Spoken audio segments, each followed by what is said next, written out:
I'm Deborah Vinsel, and you're watching Mission Nonprofit. Each month, we connect with local organizations and agencies that are making a positive impact in our communities. Today, we've invited Sater and Cathy Johnson from Rebuilding Together Thurston County to talk about their very important work. So I want to thank you both for joining us. I know you have a lot going on, and we appreciate you taking time out of your business, or out of your business day, to spend it with us. So I want to start with, just tell us about your organization, what it does, when it started, what's the story behind it? Because I'm thinking a lot of our viewers may not know a lot about you. Sure. So Rebuilding Together Thurston County is an affiliate of a national organization. So the national organization was founded in Midland, Texas in the mid-70s when neighbors looked at neighbors and said, hey, they could use some help around their home. So they started painting and fixing steps and porches and doing things around the house, and that caught on. So we were originally called Christmas in April because one of the first people that Rebuilding Together helped said, hey, this, feels like Christmas in April. So that was the first name. And then it was changed to Rebuilding Together. So we are about 130 affiliates around the country. And we were founded in 2003 by some community leaders as well as the Olympia Master Builders Remodelers Council. And then the first projects were done in 2004. And here we are ever since. And so can you just tell us what your organization's mission is? Sure. So our mission is rebuilding homes and revitalizing communities and rebuilding lives. So when you say rebuilding together, you literally mean hammers and nails and ladders and paint buckets, literally rebuilding homes in our community. Yes. So can you, Lane, both you and Cathy, can you describe your roles with the organization? It's my understanding you don't have paid staff. You're an all-volunteer organization. Is that correct? We actually do have some paid staff. We are a volunteer board, and we have a volunteer executive director, Cathy Johnson, and we're very appreciative of her and the hard work of all our volunteers. So on Rebuilding Day, which is our biggest event of the year, large groups of volunteers get together and join hands and basically work hard to make the improvements that the organization makes. But we have a critical repairs manager who goes throughout Thurston County and makes critical repairs such as hot water heaters, grab bars, railings for folks that need a hand getting down steps and whatnot. So we've got a pretty wide range of repairs that we make. She works about 15 hours a week, depending upon what needs to be done. And then our other part-time staff person is Marge, and she works in our office and helps with marketing and fundraising and running the office. But everybody else is, volunteer. Right. So two very part-time people to do the work that you do in the community. So how many projects do you take on in a year? So we're growing, which is great. So we initially started out doing just Rebuilding Day projects, which are typically the last Saturday in April or the first Saturday in May. And so we typically did anywhere between 4 and 7 projects a year for Rebuilding Day. And then we discovered that, yes, it's great to do a whole bunch of, big projects on that day. But then we had people calling all through the year saying, hey, my hot water tank broke and I've got, no hot running water and my floor's ruined because it's wet. I don't have electrical service, or I need a wheelchair ramp. And they couldn't wait until the last Saturday in April. And so we call that our Safe and Healthy Homes program, or also our Critical Repairs program. So we started that program in about 2013, and we started out doing 3 repairs that year. And last year we did 34 critical repair projects. And that includes everything from wheelchair ramps to grab bars to, once again, putting in a new hot water tank, cleaning and repairing gutters, painting, repairing water damaged floors. So we do an awful lot under that program. And the nice thing for us is we have such a great group of volunteers. So our volunteers gave over 6,000 hours last year to help the community. And that includes board members as well as volunteers would dedicate their time to doing repairs for us. And that saves us an incredible amount of money. Right. If we had to pay a contractor to go out and repair a floor or, do the labor to put in a wheelchair ramp, the cost would go up astronomically for us. And with our volunteers, they do that and they gladly do it. And we just have to pay for the supplies. Well, so let's talk just a little bit about your volunteers. The kind of work that you're doing requires a certain skill set. So how do you vet the volunteers that you have so that you know that they have the skills necessary for the project that they may be working on? So we have a combination of skilled volunteers and what we call unskilled volunteers. And our skilled volunteers are typically professionals, or they have been professionals in the past and they're retired. And so we would partner a skilled volunteer with someone who maybe wasn't as skilled in that area, and just make sure that the volunteers that we have the skills necessary to accomplish the task. So, we're big into the team building. We're big into giving people new experiences and actually, giving them something that they can then bring to the table when they come back and volunteer. So it's really a good program. Great. So could you share with us some details about some of the projects that you've worked on recently? Sure. So we have one in Lacey that we did in December, where a woman homeowner, she literally had a tree fall on her roof over 2 years ago. And so she has been living with a tree through her roof all this time, which means, the rain, the snow, the critters, everything that comes with that. And so she found us through another service agency. They referred her to us. And with one of our great contractor partners, Gillespie Tree Service, they went in and they removed the tree for her. And unfortunately, we can't afford to replace her roof too, but we could at least afford to tarp her roof properly so she won't have any more water damage in the future. But unfortunately, spending $10,000 for a roof just is not money that we have in the bank. So that's one project. We had a double amputee who needed a wheelchair ramp, and the First United Methodist Men's Group, it's a great group of volunteers. They built the wheelchair ramp for us. We had a hot water tank go in for somebody whose hot water tank had failed. So we do a little bit of everything, just depending upon what the person's needs are. Mm-hmm. So what's the annual operating budget for your organization? Roughly. So, sure. So last year our budget was $110,000, and that money was raised through community grants. We have a grant through the county that's a homeless prevention grant. So we use that money for repairs. We have a fundraiser every year called the Build It Breakfast. Last year, we were actually like the last fundraising event in the county before COVID shut everything down. And that event brought in about $40,000. And then we have great support from our community members. So we have people who donate money, they donate their time, as well as some great business sponsors, including businesses like Oli Fed, Columbia Bank, Funeral Alternatives. We have some great partners that way. And we also have some contractors who donate some of their services or, provide it at a lesser cost. So instead of a hot water tank costing $1,000, it may cost us $600 because they donate some of their time. Well, for a budget of around $110,000 and you take on an average of 3 projects a month, that's a very efficient use of those funds. You get a lot done for that. Yes, we do. We get a lot of bang for a buck because of the volunteers. And we actually have 17 projects currently in process right now, in addition to the 35 that we did last year. Wow.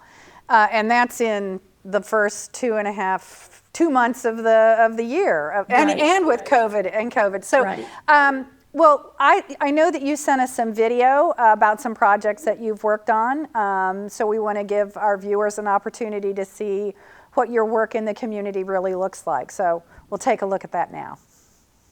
We're working with Rebuilding Together. I'm the president of the board for Rebuilding Together, and we've got a team of 5 people here today working on Rhonda's place. And Rhonda had some flooring issues. We're trying to keep her in a safe and healthy home. My floors started to deteriorate, and I was worried that I may go through the floor, and so I couldn't afford to hire somebody to come in and do that for me. I found out about Rebuilding Together through a resource online, and I applied, and I've been waiting, and finally I was chosen, and I was very happy, and I am so glad that they chose me to have the work done. She had an actual hole in her floor where she was falling through, and then we had some soft spots in the living room that needed to be pulled out and then have some blocking put in and replaced.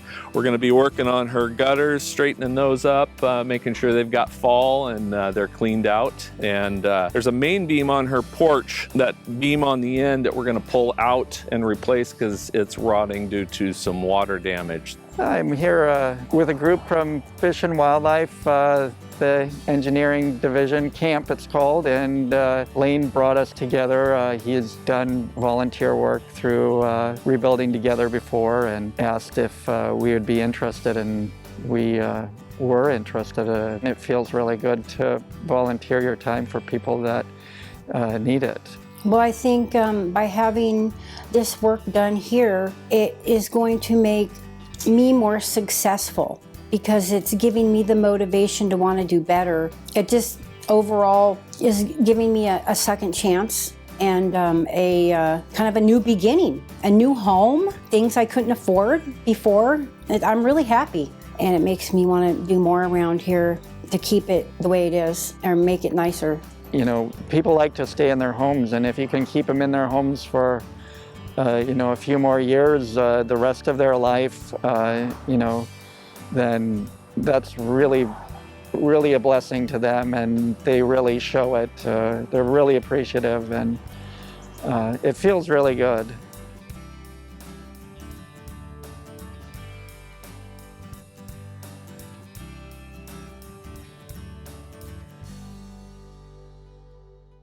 We want to thank you for sharing that video with us. It's obvious that the homeowners are appreciative, but it's also obvious that your volunteers get a lot out of this. Yes, they do. We are really lucky to have some great volunteers, and they love volunteering. So, Lane, what's one of the most memorable projects that you have worked on? Oh my. I think the most memorable project that I personally worked on was an abused woman in northwestern Thurston County.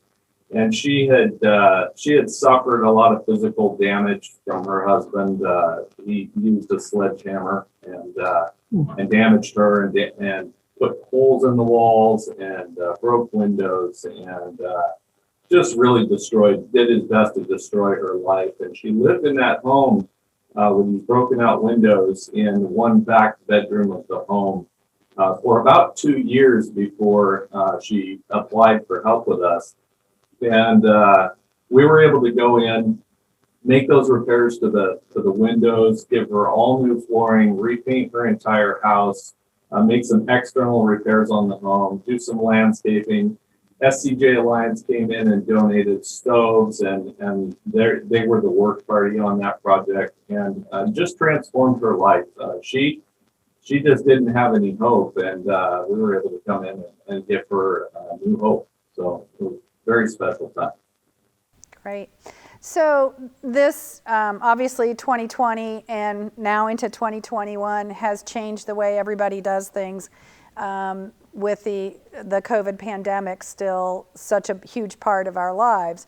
So what kinds of COVID protocols do you have in place to ensure your volunteer safety? Sure. So we have a group of men from the First United Methodist Men's Group. I guess that's kind of repeating itself, but they always work together on projects. And so they wear face masks, they've got sanitizers with them, they bring all their own tools. And they're doing exterior work. So none of our volunteers right now are going into homes. So all the outside projects, which is why those 17 projects are still kind of carryovers from last year, we're focusing on the safety of our volunteers and our homeowners by doing exterior projects. And then our interior projects, our project coordinator is doing most of those projects, and she's wearing a mask and gloves and following all the COVID protocols there. And then our contractor partners are following COVID protocol as well when they go inside. So we, like I said, we're really concentrating on those exterior projects because of COVID. So we're a little behind in some of the interior projects, but it's better safe for our volunteers as well as the homeowners to be behind than, risk getting someone sick. Right. So we've heard a lot about the kinds of things that you do for homeowners in terms of repairs, but I know that there are some things that you're not in a position to help with. Can you share what those are? So we typically speaking don't do roofs because they're just so expensive. And a lot of times by the time people find out about us and apply for help, the roof has been leaking for 3 years. And so it's not just the roof that's the issue, it's a lot of structure underneath it. So the roof cost goes from $10,000 to $15,000. And, we would love to do roofs, but I can either do one new roof for somebody or Rebuilding Together can do 15 repairs for 15 different homeowners. So we have to make those hard choices. And we typically speaking won't, we don't do remodels. We don't do anything like that. We are looking at keeping our people in their homes in a safe and healthy environment and preventing them from becoming homeless. So those are the type of repairs we do, making sure they have hot running water, that their electricity works, that they can safely go up their stairs. So that means they need some new stairs, they need a handrail, maybe they need some flooring replaced because they had a plumbing leak. Those are the kind of things that we do that bring great comfort to our homeowners. Just last month, we worked with White Knight Plumbing to fix some plumbing leaks for some folks in Tumwater. They had literally been living without hot running water for over 4 years. Their plumbing leaks were so bad that they had turned off their hot water tank and they were doing all their laundry, their cooking, their bathing with cold running water. So that makes a huge difference in their lives.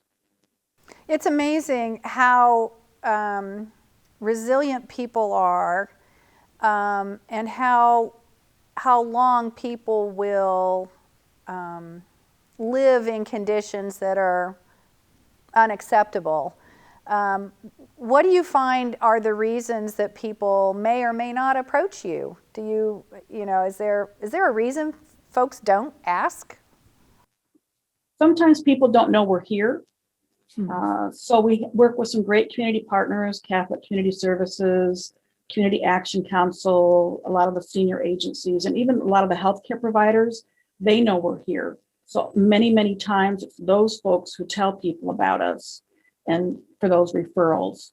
Yeah, and I think I'd like to add that a lot of folks who come to us, they have friends, and their friends are who refer them to us. It's somebody that comes to see them and learns about us and then helps them fill out the application and actually routes it to us. So we get a lot of that.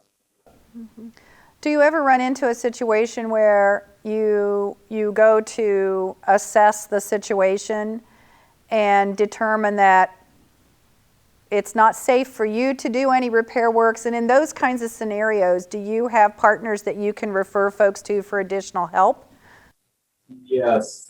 So, one of the most difficult projects I ever went to inspect, that's part of what we do on our site selection committee, is we go assess the sites to see if we can actually provide a volunteer service to them. And one of the most difficult I ever encountered, it was an elderly couple, and she was sick and in the back room and couldn't come out. And he took me into his kitchen, and he actually had indoor gutter system from the leaks in the roof. Yeah, it was, he had funnels built into the ceiling and then tubes running to the kitchen sink. And the roof was so far gone that, I just had to say, this is beyond our capabilities. And so, Cathy, I wonder if you could speak to some of the organizations we would refer them to. So Catholic Community Services, they are really good with their volunteer services. So for example, there was a homeowner in Thurston County a year or so ago who did not have any trash service. And so she had literally been dumping garbage onto her property, and the county was going to fine her $5,000 if her property wasn't cleaned up. And so Catholic Community Services volunteers cleaned up her property and prevented her from being fined. And then we paid the $100 for the garbage bill. So that's some of the partnerships that we do with other agencies. Habitat for Humanity, they now have a critical repair program as well. And they have a great grant from the city of Lacey right now to do major repairs. So we are referring 2 clients to them. One has some septic issues. That's going to be probably $1,000 repair. So we've been repairing the electrical, and Habitat's going to look at repairing the septic. And then we have another homeowner who we worked with about 2 years ago that she needs some major deck work done. And it was just beyond our budget capabilities, but we're hoping that we can work with Habitat to help that deck get repaired so it could be safe for her family.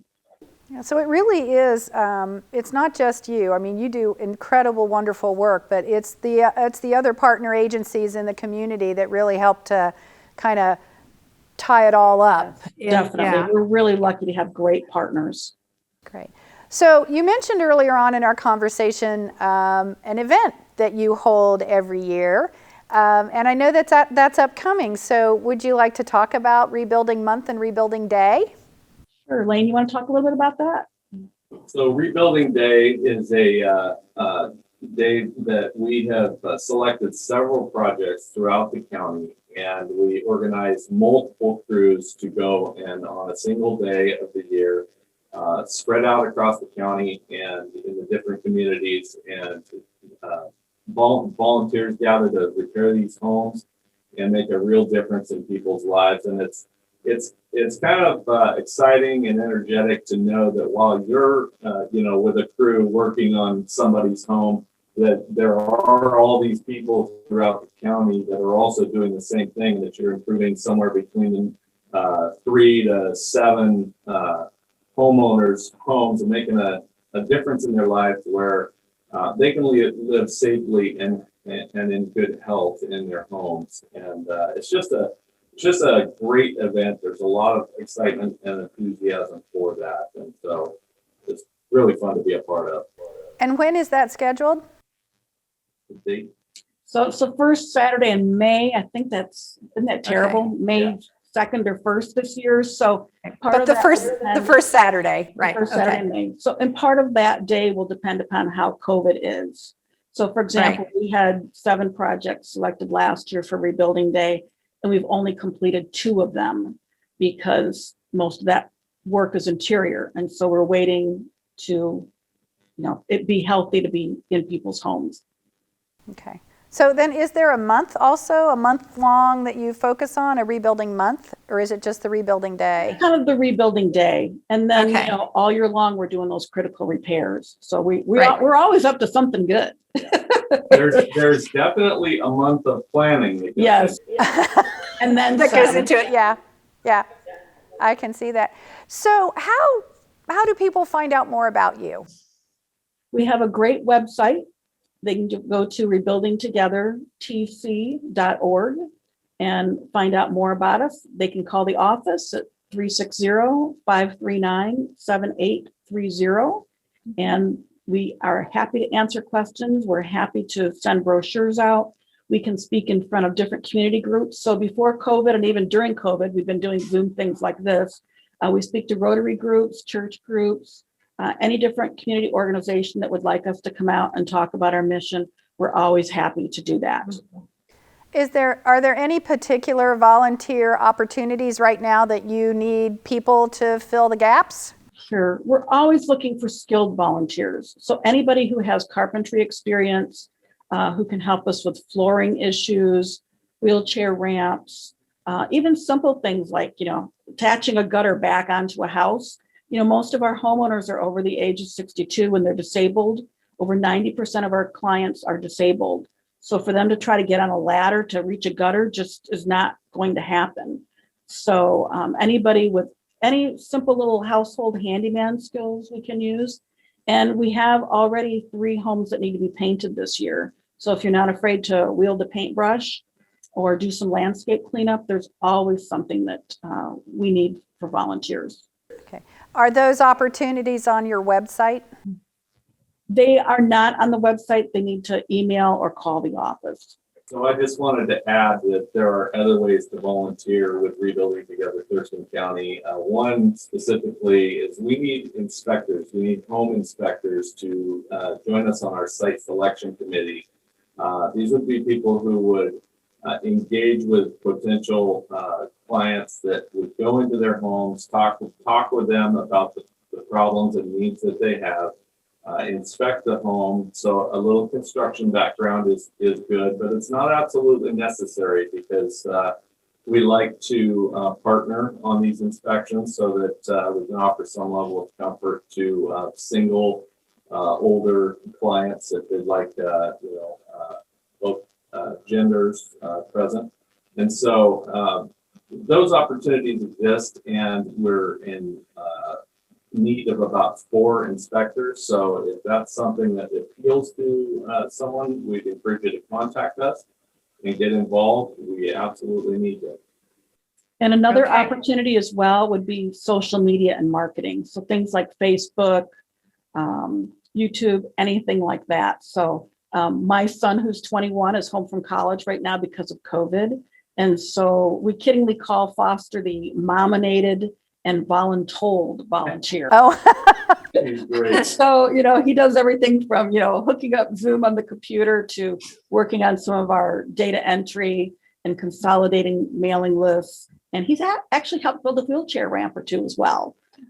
So any of those skills are greatly appreciated by the organization. okay. Yeah. So, So go ahead. I wanted to add that, one of my favorite experiences was when I first started with the organization. Jean Carr with SCJ Alliance sent me out to this project site, and she encouraged me to include my boys. And they were pretty young, teens, and the effect on them has been long and lasting, in that they've stayed involved like Foster, and just really would encourage people to encourage their younger family members to get involved. Okay. So is there anything else you want to share? Something we missed or need to reemphasize? Go ahead, Lynn. I think I'd like to just remind people that so many of our applicants are just at their wits' end. They're without hope, and we come along, and we've had multiple end of day events where the homeowner is bawling their eyes out and so appreciative. And, they tell us, "You've changed my life. You've given me hope. I have a reason to give back to the community. I have a reason to get out there and do things myself." And they just appreciate it so much. And so I would just encourage people that, sometimes you look overseas to do work and help folks who don't have enough. But, sometimes they're our neighbor. And I mean, I was shocked at how many there are in Thurston County, and we can make a real difference. Great. Well, I want to thank you both for joining us and remind our viewers that you can certainly give your time, you can give your treasure. If you need more information, it's all on the Building Together website. So thanks for joining us. Visit the website for rebuildingtogethertc.org. You can also find them on Facebook at Rebuilding Together Thurston County. Watch Mission Nonprofit on Channel 77 on Sundays at 4:30 p.m., Tuesdays at 6 p.m., Thursdays at 7:30 p.m., Fridays at noon, and Saturdays at 2:30 a.m., 10 a.m., and 6:30 p.m. You can also catch us online at TCMedia.org. For all of us here at Thurston Community Media, thanks for watching. We'll see you next time.